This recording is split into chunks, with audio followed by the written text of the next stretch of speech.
देख रहे हैं तेलंगाना समाचार। ఏకలవ్య మోడల్ రెసిడెన్షియల్ స్కూళ్లలో మెరుగైన వసతులు కల్పిస్తాం.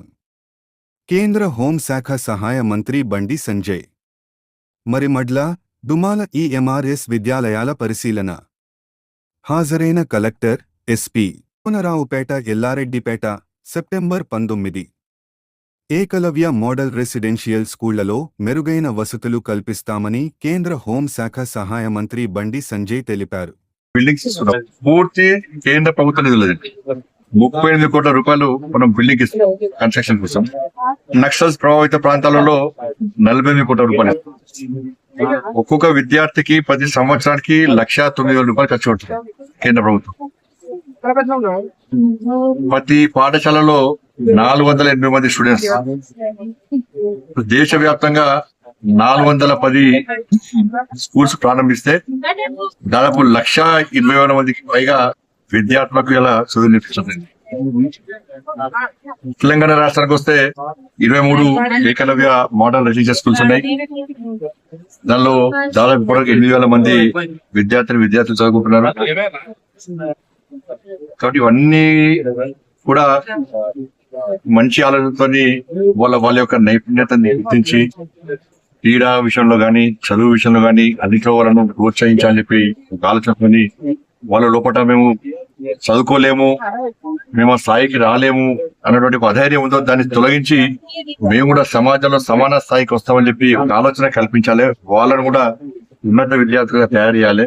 వాళ్ళ సమాజానికి ఉపయోగపడే స్థాయిలో వాళ్ళని తీర్చిదిద్దాలి. అటువంటి ఆలోచన కల్పించాలని చెప్పి ఆలోచనతోని ఈ పాఠశాలను ప్రారంభించడం జరిగింది.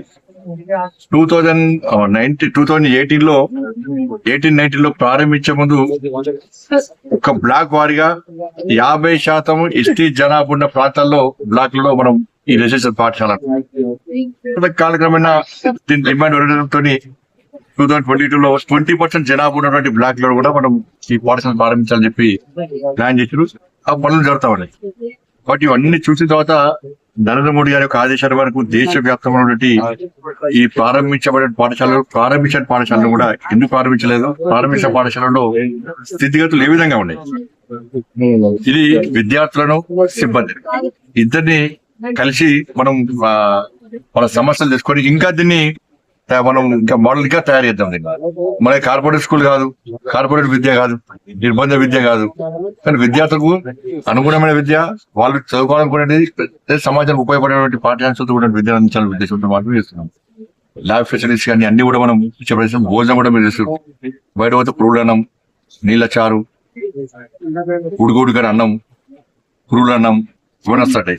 ఈ పాఠశాలలో ఎక్కడ కూడా పాఠశాలలో ఇక్కడ ఇబ్బంది లేదు. బయట మరి ఒక చిన్న కాపాడు తప్ప మిగతా కొన్ని ఈ పాత బిల్డింగ్ బట్టి టాయిలెట్స్ విషయంలో, కొన్ని రోడ్స్ విషయంలో కొన్ని సమస్యలు చెప్పిన బట్టి వాటిని కూడా తీర్చే ప్రతి చేస్తాం. ఈ పూర్తి నివేదికను కూడా మనం ప్రభుత్వానికి అధికారులు తీసుకొచ్చి రాబోయే రోజుల్లో కూడా ఈ చిన్న సమస్యలు కూడా లేకుండా చేసే ప్రయత్నం చేస్తాం. ఇప్పుడు 2 పాఠశాలలు సందర్శించారు కదా, ప్రధానంగా దృష్టికి వచ్చిన ఏంటి ఇక్కడ? టాయిలెట్స్ ప్లస్ స్టూడెంట్స్ వాటర్ కొంచెం ఫ్లోరైడ్ వాటర్ కొంచెం ఇబ్బంది ఉన్నది. వాటర్